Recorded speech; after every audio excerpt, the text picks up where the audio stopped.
Hi students, ഇന്നത്തെ സെഷനിൽ നമ്മൾ ഡിസ്കസ് ചെയ്യുന്നത് ഡാറ്റ സ്ട്രക്ചേഴ്സ് ആൻഡ് അൽഗോരിതം 2024 സ്കീമിൻ്റെ ഇൻട്രൊഡക്ഷൻ പാർട്ടാണ്. ഓക്കെ, ക്ലാസ്സിലേക്ക് പോവാം. സോ സ്റ്റാർട്ടിങ് നമുക്ക് ഡാറ്റ സ്ട്രക്ചേഴ്സ് എന്നുള്ള സബ്ജക്റ്റിൻ്റെ ഒരു ബേസിക് കൺസെപ്റ്റ്സ് നോക്കാം. So what is data? Data means a value or a set of values that is raw facts and figures without any context. ഇപ്പോൾ നമുക്ക് കുറച്ച് എക്സാമ്പിൾസ് പറയുകയാണെങ്കിൽ, ഇതൊരു നമ്പറാണ്, ഇതൊരു ഡേറ്റ് ആണ്, ഇത് കുറച്ച് സെറ്റ് ഓഫ് നമ്പേഴ്സാണ്, ഇതൊരു ക്യാരക്ടേഴ്സാണ്. സോ ഇതൊക്കെ ജസ്റ്റ് ഒരു ഡാറ്റ, ഒരു വാല്യൂ അല്ലെങ്കിൽ ഒരു സെറ്റ് ഓഫ് വാല്യൂസ്. എന്താണ് entity? Entity is the one that has certain attributes and which may be assigned values. So ഒരു എൻറ്റിറ്റി എടുക്കുകയാണെങ്കിൽ, നമ്മളൊരു എക്സാമ്പിൾ വെച്ച് പറയുകയാണെങ്കിൽ, എംപ്ലോയി എന്ന് പറയുന്നത് ഒരു ഓർഗനൈസേഷനിലെ എംപ്ലോയി ഈസ് എൻ എൻറ്റിറ്റിയാണ്. അപ്പോൾ ഒരു എൻറ്റിറ്റിയുടെ പ്രത്യേകത എന്താണ്? ഒരു എൻറ്റിറ്റിക്ക് ഇറ്റ് ഹാസ് ആട്രിബ്യൂട്ട്സ് ഉണ്ടായിരിക്കും, അതിന് വാല്യൂസ് ഉണ്ടായിരിക്കും. സോ ഒരു എൻറ്റിറ്റിയുടെ, ഒരു എംപ്ലോയിയുടെ ആട്രിബ്യൂട്ട്സ് ആണ്, എംപ്ലോയിക്ക് കറസ്പോണ്ടിങ് ഒരു നെയിം ഉണ്ടായിരിക്കും, ഡേറ്റ് ഓഫ് ബർത്ത് ഉണ്ടായിരിക്കും, ഡെസിഗ്നേഷൻ ഉണ്ടായിരിക്കും. സോ ഈ ആട്രിബ്യൂട്ട്സിനെല്ലാം നമുക്ക് എന്ത് ചെയ്യാം? കുറച്ച് വാല്യൂസ് അസൈൻ ചെയ്ത് കൊടുക്കാൻ പറ്റും. Okay, so entity is the one that has certain attributes and which may be assigned values. So എന്താണ് എൻറ്റിറ്റി സെറ്റ്? സോ ആ ഒരു ഓർഗനൈസേഷനിൽ സപ്പോസ് ഒരു കമ്പനി എടുക്കുകയാണ്, അതിനകത്ത് ഒരു 10 എംപ്ലോയീസ് ഉണ്ടെന്ന് വയ്ക്കാം.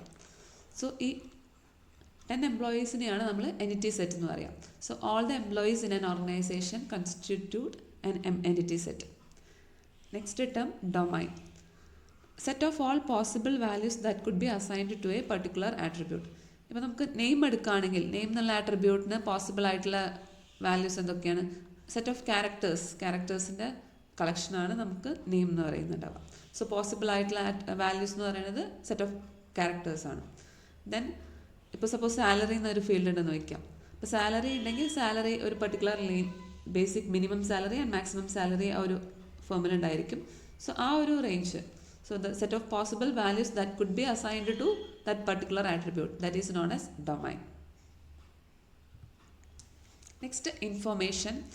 Information means meaning data or processed data. Okay, നമ്മൾ ഡാറ്റ എന്താണെന്ന് പറഞ്ഞു, just value or set of values. Okay, അപ്പോൾ ഈ ഒരു ഡാറ്റ ഇൻഡിവിജ്വലി അതിനകത്ത് പ്രത്യേകിച്ച് ഒരു ജസ്റ്റ് ഒരു ഡാറ്റയാണ്. അതിൽ നിന്ന് മീനിങ് ആയിട്ടുള്ള ഇൻഫർമേഷനെയാണ് നമ്മൾ എന്ത് പറയുക? മീനിങ് ആയിട്ടുള്ള ഡാറ്റേനെയാണ് നമ്മൾ ഇൻഫർമേഷൻ എന്ന് പറയാം. ദാറ്റ് ഈസ് ഇപ്പോൾ 20 എന്ന് പറയുന്നത് ഏജ് ഓഫ് എ പേഴ്സൺ ആയിരിക്കാം, ഈ ഒരു ഡേറ്റ് എന്ന് പറയുന്നത് date of birth of that person ആയിരിക്കാം. ഓക്കെ, ദെൻ ഈ ഒരു കളക്ഷൻ ഓഫ് നമ്പേഴ്സ് എന്ന് പറയുന്നത് is the mark of 4 subjects. Okay, so processed ഡാറ്റേനെയാണ് നമ്മൾ ഇൻഫർമേഷൻ എന്ന് പറയാം. So the relationship between data and information. So നമുക്ക് ഈ ഒരു ഡയഗ്രാം നോക്കിയാൽ നമുക്കറിയാം, ഡാറ്റ എന്ന് പറയുന്നത് സം വാല്യൂസ് ആണ്, അതിനകത്ത് നമ്മൾ അപ്ലൈ ചെയ്യുന്നത് some procedure to process the data. Apply ചെയ്തിട്ട് നമുക്ക് finally we will get the information. Okay, so to get the information from the given set of data, we need to define certain procedures അല്ലെങ്കിൽ processes, then apply the corresponding process on that data. Example എടുക്കുകയാണെങ്കിൽ, ആദ്യത്തെ example temperature readings ആണ്. Okay, ഇപ്പോൾ കുറച്ച് numbers ഉണ്ട് നമ്മുടെ കയ്യിൽ, ഇതൊരു ഡാറ്റയാണ്, ഒരു ടെമ്പറേച്ചർ ത്രൂ ഔട്ട് നമ്മുടെ ഒരു ഡേയിലുള്ള temperature readings.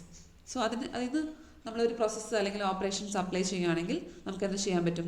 V will get the weather report. So based on the temperature reading A whether report can be generated. So നമുക്കൊരു മീനിങ് ആയിട്ടുള്ള ഇൻഫർമേഷൻ നമുക്ക് അവിടെ ജനറേറ്റ് ചെയ്യാൻ പറ്റി. അടുത്തൊരു ഡാറ്റ എടുക്കുക, എ ലിസ്റ്റ് ഓഫ് സ്കോർസ് ആണ്, അല്ലെങ്കിൽ മാർക്സ് സ്കോർഡ് ബൈ സ്റ്റുഡൻസ്. അപ്പോൾ ഈ ഒരു മാർക്സിൻ്റെ ലിസ്റ്റ് ഉണ്ടെങ്കിൽ നമുക്ക് എന്ത് ചെയ്യാൻ പറ്റും? ആ ഒരു സബ്ജക്റ്റിൽ ആവറേജ് മാർക്ക് എത്രയാണെന്ന് നമുക്ക് കാൽക്കുലേറ്റ് ചെയ്യാൻ പറ്റും. സോ നമുക്ക് അതിനകത്തുള്ള കമ്പ്യൂട്ടേഷൻ അറിയാം. സോ എല്ലാ numbers divided by the total students. So നമുക്ക് എന്താണ്, based on the students grade, ആ ഡാറ്റയിൽ നിന്ന് അല്ലെങ്കിൽ ആ ലിസ്റ്റ് ഓഫ് ഡാറ്റയിൽ നിന്ന് നമുക്ക് എന്ത് ചെയ്യാൻ പറ്റും? ഒരു average grade of the class can be derived. So ഡാറ്റയിൽ നിന്ന് നമുക്ക് മീനിങ് ആയിട്ടുള്ള ഇൻഫർമേഷൻസ് നമുക്ക് ഡിറൈവ് ചെയ്യാൻ പറ്റും. Next data type. Data type refers to the type of data that may appear in computation. So നമുക്ക് ഇപ്പോൾ ഈ ഒരു ജസ്റ്റ് ഒരു സിംഗിൾ നമ്പറാണ്. സോ അതിൻ്റെ ടൈപ്പ് എന്ന് പറയുന്നത് ഇറ്റ് ഈസ് ആൻ ഇൻറ്റീജർ ആണ്.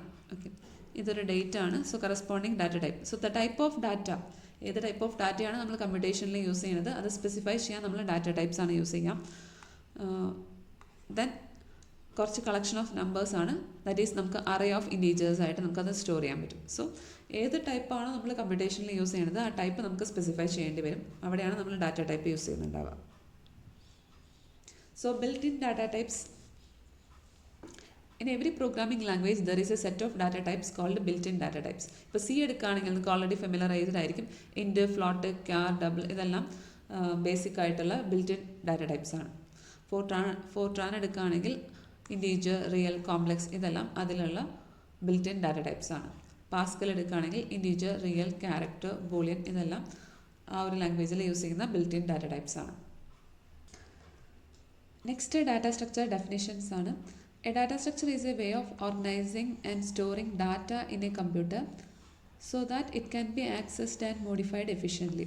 So data structure the first definition is a method of organizing and storing data in a computer. So നമ്മളിപ്പോൾ ഡാറ്റാസ് കണ്ടു, ഇൻഫർമേഷൻ കണ്ടു. സോ ഈ ഡാറ്റ മെമ്മറിയിൽ ഓർഗനൈസ് ചെയ്യുന്ന ഒരു മെത്തേഡാണ് ഡാറ്റ സ്ട്രക്ചർ. സോ എഫിഷ്യൻ്റ് ആയിട്ട് നമുക്കത് ആക്സസ് ചെയ്യാൻ പറ്റണം, ഈസി ആയിട്ട് മോഡിഫൈ ചെയ്യാൻ പറ്റണം. സോ അങ്ങനത്തെ ഒരു സ്ട്രക്ചറിനെയാണ് ഡാറ്റ സ്ട്രക്ചർ എന്ന് പറയാം. Okay. So second definition, it is the logical or mathematical representation of a particular organization of data. So data നമ്മൾ സിസ്റ്റത്തിൽ എങ്ങനെയാണ് ഓർഗനൈസ് ചെയ്തിട്ടുള്ളത് അതിൻ്റെ ഒരു ലോജിക്കൽ റെപ്രസെൻറ്റേഷനെയാണ് നമ്മൾ എന്ത് പറയുക, ഡാറ്റ സ്ട്രക്ചർ എന്ന് പറയുക.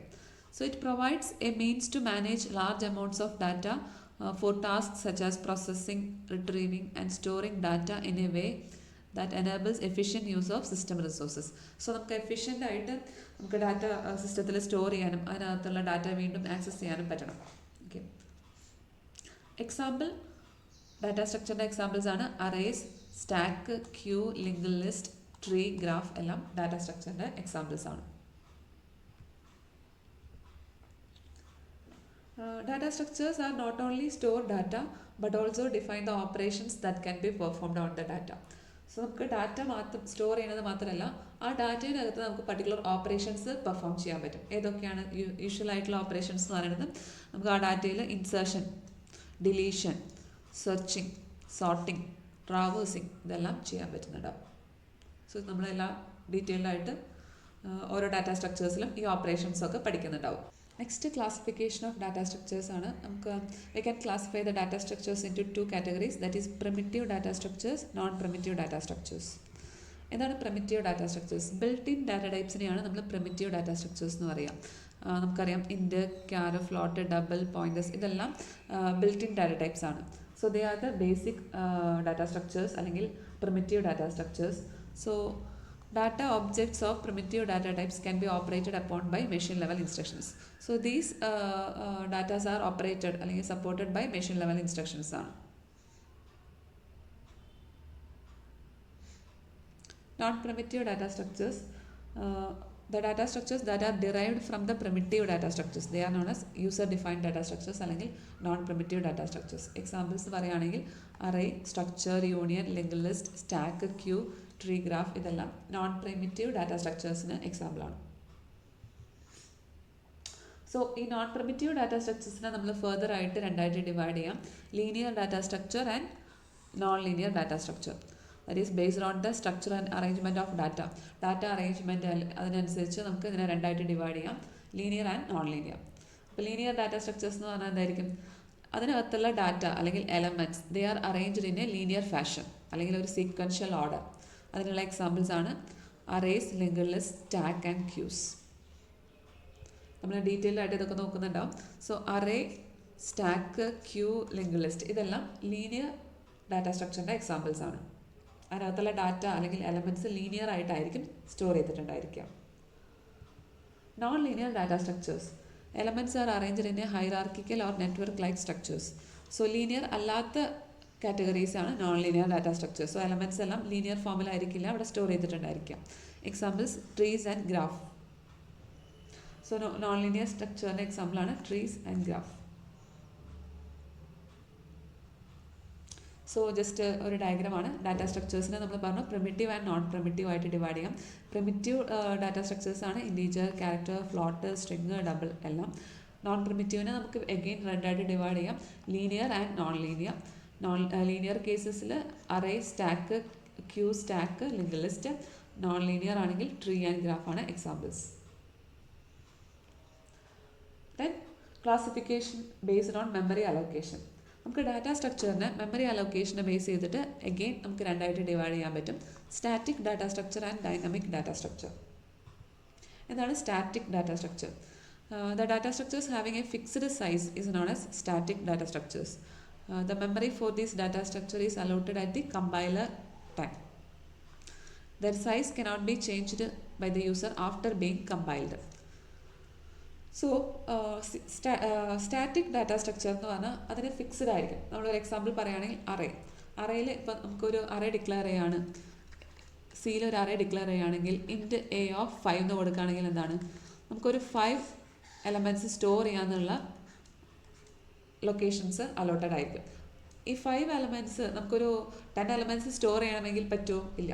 സോ ഇത് വൺസ് കമ്പൈലർ ടൈമിൽ ഇത് മെമ്മറി അലോക്കേറ്റഡ് ആയിരിക്കും, ഫിക്സ്ഡ് ആണ്, നമുക്ക് അതിൻ്റെ സൈസ് പിന്നെ ഓൾട്ടർ ചെയ്യാൻ പറ്റുന്നുണ്ടാവില്ല.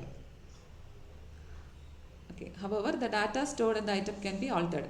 നമുക്ക് ഇതിനകത്ത് ഡാറ്റാസ് മാറി മാറി സ്റ്റോർ ചെയ്യാം, ബട്ട് എന്താണ്, only 5 elements will be stored in this integer array. Okay, അതാണ് സ്റ്റാറ്റിക് ഡാറ്റ സ്ട്രക്ചർ എന്ന് പറയുന്നത്. സോ അറേയാണ് സ്റ്റാറ്റിക് ഡാറ്റ സ്ട്രക്ചറിൻ്റെ ഒരു എക്സാമ്പിൾ. നമ്മളിപ്പോൾ ഈ ഒരു കേസ് എടുക്കുകയാണെങ്കിൽ 9 എലമെൻറ്റ്സ് ഉള്ള ഒരു അറേയാണ്. ഇതിനകത്ത് നമുക്ക് 9 എലമെൻറ്റ്സ് മാത്രമേ സ്റ്റോർ ചെയ്യാൻ പറ്റുന്നുണ്ടാവുള്ളൂ, ഫിക്സ്ഡ് സൈസ് ആയിരിക്കും. നെക്സ്റ്റ് ഡൈനാമിക് ഡാറ്റ സ്ട്രക്ചർ ആണ്. There are many situation where the number of items to be stored is not known beforehand. So ആ ഒരു സിറ്റുവേഷനിലാണ് നമ്മൾ ഡൈനാമിക് ഡാറ്റ സ്ട്രക്ചർ. സോ നമുക്ക് ഡാറ്റ അറിയില്ല, നമുക്കിപ്പോൾ 10 ഡാറ്റയാണോ സ്റ്റോർ ചെയ്യാനുള്ളത് അല്ലെങ്കിൽ 20 ഡാറ്റയാണോ സ്റ്റോർ ചെയ്യാനുള്ളത്, നമുക്ക് ഡാറ്റയുടെ സൈസ് അറിയില്ല. സോ അങ്ങനത്തെ സിറ്റുവേഷനിൽ നമുക്ക് എന്ത് ചെയ്യാം, ഡൈനാമിക് ഡാറ്റ സ്ട്രക്ചർ യൂസ് ചെയ്യാം. So the data structures having a dynamic size are known as dynamic data structures. The size of the structure is not fixed. So fixed അല്ല, നമുക്ക് എപ്പോൾ വേണമെങ്കിലും മോഡിഫൈ ചെയ്യാം നമ്മുടെ റിക്വയർമെൻ്റ് അനുസരിച്ച്. സൈസ് ഇപ്പോൾ നമുക്കൊരു 10 എലമെൻറ്റ്സ് സ്റ്റോർ ചെയ്യാം, സപ്പോസ് ഒരു 20 എലമെൻറ്റ്സ് എക്സ്ട്രാ വരുവാണെങ്കിൽ നമുക്ക് എന്ത് ചെയ്യാം, സൈസ് ഇൻക്രീസ് ചെയ്യാൻ പറ്റും, മോഡിഫൈ ചെയ്യാൻ പറ്റും. The memory of these data structures is allotted at the run time. നമ്മളറിയാം ഇതിനകത്ത് ഡൈനാമിക്കിൻ്റെ കേസിൽ മെമ്മറി അലോക്കേഷൻ നടക്കുന്നത് റൺ ടൈമിലാണ്. So their size varies during the runtime of the code. The user can change the size as well the data elements stored in these data structures at the runtime of the code. So ഇതാണ് static and dynamic data structures തമ്മിലുള്ള difference. Static എന്ന് പറയുമ്പോൾ എന്താണ്, size fixed ആയിരിക്കും, compilation ടൈമിൽ തന്നെ memory allotted ആയിരിക്കും. Dynamic data structure ആണെങ്കിൽ സൈസ് നോട്ട് ഫിക്സ്ഡ് ആണ്, റൺ ടൈമിലാണ് നമുക്ക് മെമ്മറി അലോക്കേഷൻ ചെയ്യുന്നുണ്ടാവുക. സോ നമുക്ക് എത്ര എലമെൻറ്റ്സ് വേണമെങ്കിലും ഇവിടെ സ്റ്റോർ ചെയ്യാൻ പറ്റും. സോ ലിങ്ക് ലിസ്റ്റ് എന്ന് പറയുന്നത് ഡൈനാമിക് ഡാറ്റ സ്ട്രക്ചറിൻ്റെ എക്സാമ്പിൾസ് ആണ്. സോ ഇതൊക്കെ ഡീറ്റെയിൽ ആയിട്ട് നമുക്ക് ഇനി വരുന്ന സെഷൻസിൽ നമുക്ക് ഡിസ്കസ് ചെയ്യാം. Okay, thank you.